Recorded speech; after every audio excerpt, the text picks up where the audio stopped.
Et comment tu t'es construite à l'adolescence et puis en tant que jeune femme que tu es aujourd'hui sans cette figure paternelle?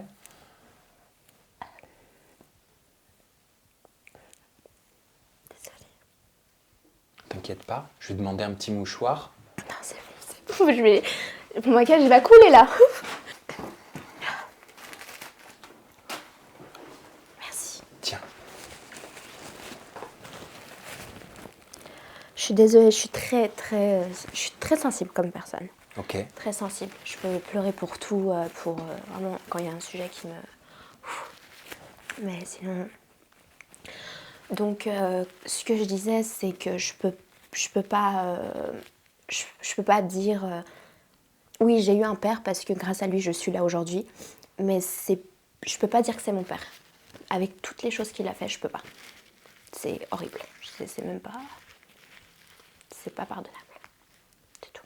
Mais justement, comment tu t'es construite avec cette histoire qui t'a été racontée par ta mère sans doute? En étant proche de ma mère, en étant toujours proche de mes sœurs, toujours à l'écoute. Justement, je pense que c'est à cause de ça que je suis quelqu'un de très empathie. J'ai besoin de parler, j'ai besoin d'écouter. Je suis très présente en fait. Dans le sein de la famille, je suis vraiment là. Et ça, au début, j'étais pas comme ça parce qu'avec ma mère, j'étais très distante. Donc, je l'écoutais pas. Je sortais quand elle me disait ne t'habille pas comme ça. Quand elle me disait fais ci, fais ça. Ben, moi, je voyais pas le mal. Je voyais ni le bien ni le mal. Donc, je faisais un peu ce que je voulais moi. Étant donné que je suis musulmane, ma grand-mère elle est voilée. Ma grand-mère elle vit dans un village assez petit. Donc, je sais ce que je dois faire, mais j'ai jamais écouté ma maman jusqu'à maintenant. Et c'est aujourd'hui que je dis, ma maman, elle en a tellement souffert et c'est ça qui me brise parce que je me dis, en fait, j'ai trop été méchante. C'est ça. C'est-à-dire, tu regrettes quoi? Une crise d'adolescence? Ouais, je pense. T'as eu une crise d'adolescence un peu compliquée? Beaucoup passent par là, hein. Mais la crise d'adolescence, c'est ça en fait que j'ai envie justement de dire aux femmes, aux jeunes, de ne jamais mettre en fait contre sa maman ou contre la personne qui vous a éduqué. Parce qu'un jour ou l'autre, vous ne savez pas toute l'histoire. Donc nous, on est face à ça, on dit non, je veux pas, etc. On refuse, etc. Mais à la fin, quand on connaît la vraie histoire, on se dit mais merde, c'est pour ça qu'elle est comme ça en fait. Oui, t'as découvert qu'il y avait certainement des raisons. Et puis toi, tu peux pas t'en vouloir non plus, hein. Je suis pas psychologue du tout, Bien hein. sûr. Mais tu peux pas t'en vouloir de quelque chose qui te dépassait. Tu devais aussi te poser des questions. Tu avais besoin de réponses. Ah oui, oui. En prenant de l'âge, en devenant une femme, est-ce que tu as cherché à avoir des réponses? J'ai cherché.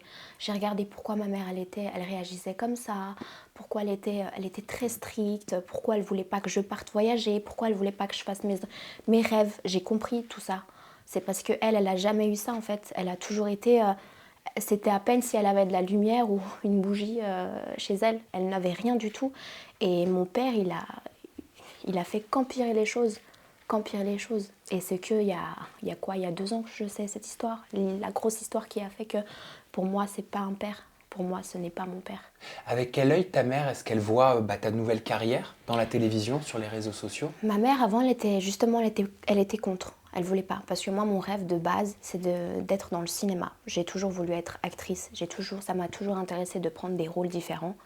Maintenant, ma mère, ça a été un gros problème parce elle a toujours refusé ce que je voulais. Toujours. Elle a toujours été là à dire non, c'est l'école et après, c'est le métier que tu veux. Mais je veux pas que tu fasses de l'acting, je veux pas que tu rentres dans le cinéma parce que c'est pas un bon futur pour toi. Je veux que tu sois dans les métiers au quotidien. Donc, La sécurité, quoi. voilà, quoi. Donc, ça a été un peu compliqué. Après, elle allait vivre en Turquie, 4 mois. Et c'est là où je me suis dit, libère-toi. J'ai été justement avec ma sœur pendant les 4 mois et c'est ma sœur qui m'a dit, vas-y, t'as envie de faire ça, tu y vas. Et je suis partie à Los Angeles toute seule. En parlant de la Turquie, je suis tombé sur un post sur ton compte Instagram, une très belle photo, avec pour les gens, je m'en lasserai jamais de mon pays, Istanbul, Un Güzeli. Güzele, Istanbul ou Qu'est-ce Güzele. que ça veut dire? Ça veut dire la beauté d'Istanbul. Quel rapport tu as avec la Turquie, avec Istanbul? Alors, Istanbul, déjà, je vais tous les mois. Il n'y a pas un seul mois où je ne vais pas. En fait, c'est me retrouver dans cette bulle, en fait. Parce que, en fait, moi, quand je suis à Genève, en France, etc., je suis toujours dehors, je suis pas avec ma famille. Mais quand je suis avec quand je suis avec ma famille, je suis vraiment là. Ça veut dire que voilà, je pars là, j'ai fait des tournages. Depuis les tournages, ça fait 7 mois que je suis plus avec ma famille concrètement. Je suis à droite, à gauche. Donc moi, en fait, le fait d'aller à Istanbul, le fait de retrouver voilà, cette petite culture turque, ça me rapproche, ça me fait du bien. Mentalement, ça me fait du bien. Tu réponds librement aux questions des internautes qui te posent de nombreuses questions et tu as eu la question suivante, est-ce que tu es musulmane? Oui, je suis. J'ai vu que ça revenait souvent. Oui. Les gens veulent connaître tes origines, ça intrigue peut-être. Tu as répondu oui. Oui. Je voulais savoir quel rapport est-ce que tu entretenais avec la foi, avec la spiritualité? Alors moi, je suis musulmane, je ne suis pas pratiquante, donc voilà, je ne suis pas voilée, je ne fais pas la prière, mais moi, je sais que voilà, on n'est pas tous pareils, on ne pense pas tous la même chose, mais je sais qu'il y a une force et je sais que ça m'aide en fait au quotidien. Je pense qu'aujourd'hui, si je crois pas à cette religion, je serais perdue. Je serais perdue parce que je ne saurais pas, encore peut-être, je ne saurais pas avoir de l'espoir encore aujourd'hui. Il y aura des choses peut-être que j'ai fait et qu'aujourd'hui je ne regretterai pas. Enfin, c'est un cercle vicieux, mais ça me fait du bien. Je vais te montrer une photo de toi quand tu étais petite. Tu la connais parce que tu l'as mis sur ton compte Instagram. Je voulais savoir ce que tu vois sur cette image. Je vois moi, Bouboule, hein. Pourquoi Bouboule? J'ai pas changé. Moi, mais sur chaque photo, j'ai une pastèque dans la bouche ou une pomme. Bah non, Je pas sais pas du tout. T'as juste pourquoi. des joues, on a envie de faire ça là. Oui. Tu sais. Je suis sortie comme ça. Je suis sortie un petit peu Bouboule. Là, j'étais très heureuse là. Ouais. Là, de base, j'ai les cheveux très bouclés, donc on aurait dit une brésilienne. Il y a tout le monde qui me dit, on aurait dit une fille du sud, quoi. Mais pas du tout alors. Mais pas du tout. Et un jour, ma mère, elle a coupé mes cheveux, et depuis ce jour-là, j'ai eu toujours les cheveux raides. Toujours. Ah, t'as toujours après voulu avoir les cheveux raides et Bah longs. non, en fait, dès qu'on a coupé les cheveux, T'as perdu le côté bouclé. Voilà, exactement.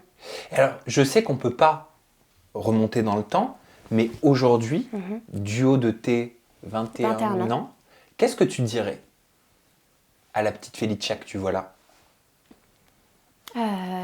Je sais pas. Peut-être vivre. Peut-être continuer à vivre, continuer à avoir de l'espoir, continuer à être là pour les gens qui ne sont pas bien, qui ne vont pas bien.